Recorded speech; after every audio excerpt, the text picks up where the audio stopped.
We, as medical staff, want to leave, but we cannot. We might not survive until the morning.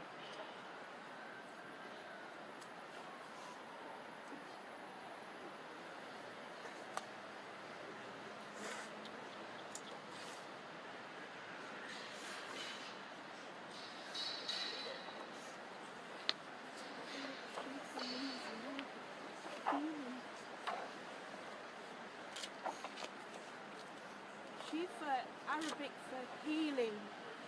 Healing. We might finish. Shifa. We might not survive till the morning. We don't want to be killed here. Just only because we remained committed to our patients and our medical profession. I am calling for help urgently. Please do whatever you can through your government or the international,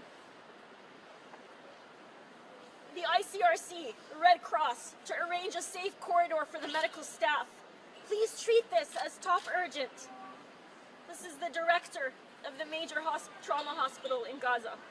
Ceasefire now! Ceasefire now! Ceasefire now! Ceasefire now! Ceasefire now! Ceasefire now!